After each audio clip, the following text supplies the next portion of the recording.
Subscribe to Cinebuster right now before we go any further, because this story has everything. A Broadway musical turned into the highest-grossing movie musical of the 20th century. A man handed a briefcase full of cash and 2 weeks to build 48 period-correct hot rods from scratch. A matte black 1949 Mercury with flamethrower exhausts and blade-tipped hubcaps that terrorized the Los Angeles River in one of the most visceral race scenes ever committed to film. And then 35 years of total silence before the car turned up forgotten and deteriorating and had to be dragged back from the edge of oblivion. Hit subscribe. Let's go. The 1949 Mercury that belongs to the other side. It is Hell's Chariot, the weapon-equipped black lead sled driven by Craterface, the leader of the rival Scorpions gang. Travolta races against it. It shreds the side of his car with spinning blade hubcaps during the race. And it is the car that, when you strip everything back and look at it objectively, is the more extraordinary build, the more menacing machine, and the one with the stranger afterlife. This is that car's story.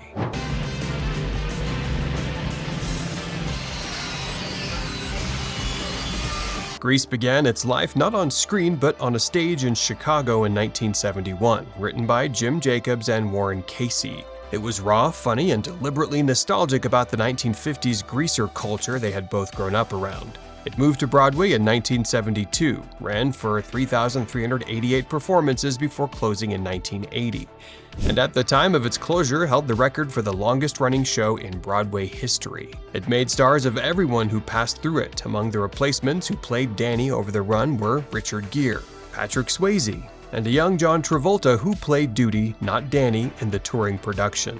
By the mid-1970s, producer Alan Carr had acquired the film rights and began assembling what would become one of the most commercially successful productions in the history of cinema. Henry Winkler was offered the lead. He turned it down. He was already playing Fonzie on Happy Days, a leather-jacketed 1950s greaser, and had no interest in getting locked into a second version of the same character. The role went to Travolta, who had just come off Saturday Night Fever and had specific ideas about how Danny Zuko should be played. He had conditions. One of them was that he, not Kenickie, would sing Greased Lightning, even though in the stage version it was Kenickie's song. He also insisted on blue and black hair, like Elvis Presley in the movies. The producers agreed.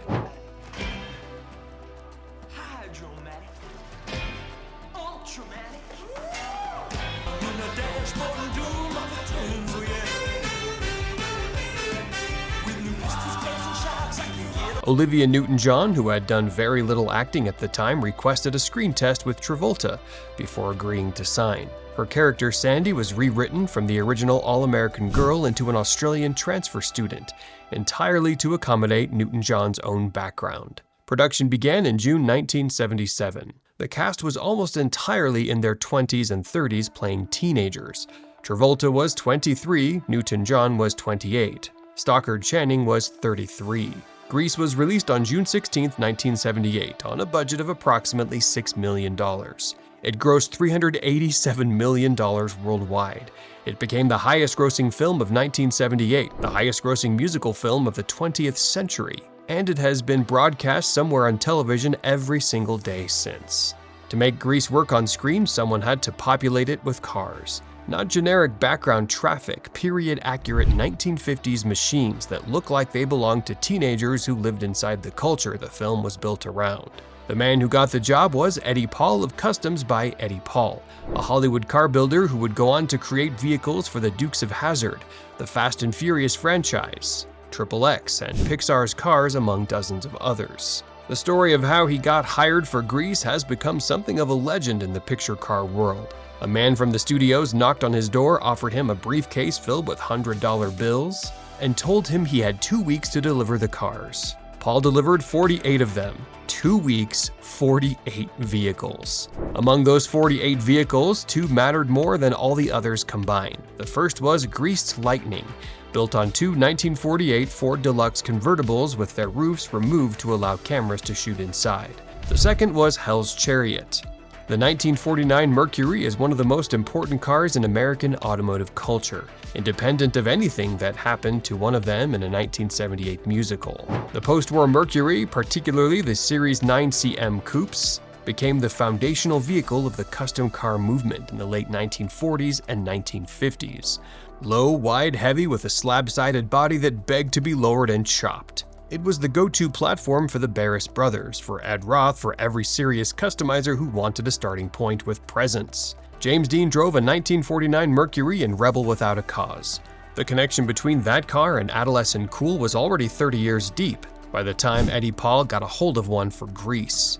Paul took a stock 1949 Mercury Series 9cm hardtop coupe and transformed it completely. The first thing to go was the roof. He chopped it off and welded structural braces where the rear seat area had been to stiffen the chassis without the structural support the original roof had provided. The car became a convertible, something the factory never offered on the 9cm. The exterior went matte black, then orange and yellow flames front and back. The hubcaps were replaced with custom pieces featuring serrated razor blades that spun with the wheel, not decorative as the film made very clear. The exhaust pipes were fitted to produce working flamethrowers. A 1950 Mercury front grille replaced the stock unit. Firestone wide oval tires went on, along with Scorpion's gang decals on both doors. Under the hood, the flathead 255 cubic inch V8 remained, connected to a 3-speed column-shifted manual transmission with touch-o-matic overdrive. Hell's Chariot was not the fastest car in the film, it was the most frightening.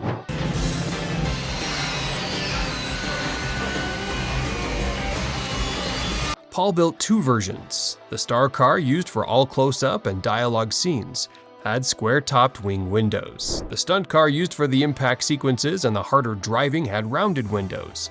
The difference you can spot if you watch the race scene carefully enough. The race itself was filmed on the Los Angeles River between the 1st and 7th Street bridges, one of Hollywood's most reliably cinematic locations. Craterface deploys the blade hubcaps. They chew into the side of White Lightning. Danny recovers. Hell's Chariot washes out at the river's edge. The Scorpions lose. The stunt car did not survive. The star car did, barely, and only just. Subscribe to Cinebuster right now if you haven't already. The next part of the story is where things get genuinely strange. After Grease wrapped, Hell's Chariot was not preserved, displayed, or celebrated. It continued working. The 1949 Mercury appeared in Used Cars in 1980, a Kurt Russell comedy produced by Robert Zemeckis. It appeared again in Streets of Fire in 1984, a Walter Hill rock and roll fable that needed a period-correct hot rod and found one that was already dressed for the job. And then it disappeared. Nobody owned it in any documented public sense. Nobody was tracking it. The most famous villain's car in the history of the American movie musical went quiet, and the world moved on.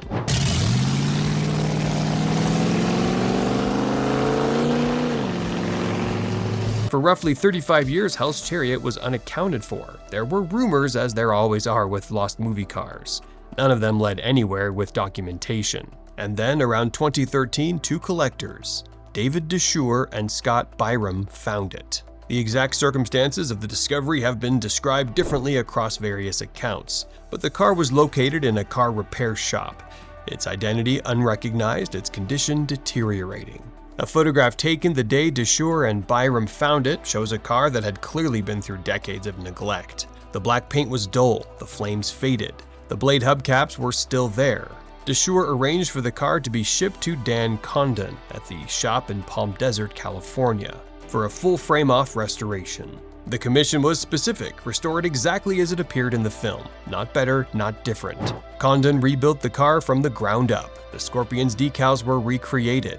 The Ben-Hur-style blade hubcaps were remade to match. The flamethrower exhausts were restored to working condition. Eddie Paul, the man who had built the car more than 30 years earlier, saw it after the restoration was completed, recognized his own work, and provided a notarized letter confirming that this was the original Hell's Chariot built for Paramount Studios. The restored car made its public debut at the Los Angeles International Auto Show, where the crowd response was, by all accounts, extraordinary. It subsequently appeared at the Viva Las Vegas car show, where the owners invited Grease fans, as opposed to other exhibitors guarding their cars behind ropes, to come in and sit in it. In 2014, Olivia Newton-John posed in the car at the Flamingo Las Vegas for a promotional event tied to her residency show. She signed the dashboard. Director Randall Kleiser also signed it. The car carried those signatures from that point forward. The first auction attempt came through Julian's Hollywood Auctions. The car was taken to Ireland for pre-sale promotion targeting European buyers,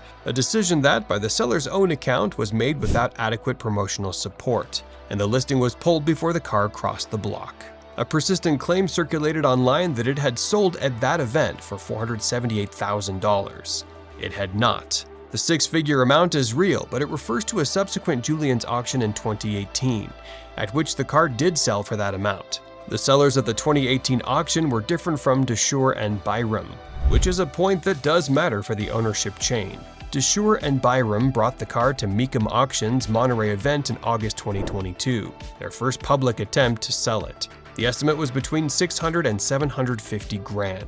The auction fell 12 days after Olivia Newton-John lost her battle with breast cancer, a timing the sellers had not anticipated and had no desire to exploit. The car crossed the block with a reserve. The highest bid reached $250,000. It did not meet reserve. Hell's Chariot failed to sell. We are in Monterey, California for Speed Week at the Mecum Monterey auction. As of the time of this video, Hell's Chariot remains in private ownership. Its documented provenance is about as clean as a screen-used vehicle from 1978 can get. A notarized letter from its builder, Eddie Paul, signatures from Newton-John and Kleiser on the dashboard, a restoration authenticated by the man who built the original, and a film appearance record that spans Grease, used cars, and Streets of Fire across 6 years of continuous work. It is the villain's car. It is the car that lost the race. And it is by any measure the most extraordinary piece of hardware that ever drove through Rydell High. Thank you for watching. Subscribe to Cinebuster, drop in the comments which car from Grease you would take home if you had the choice and the money. And we'll see you in the next one.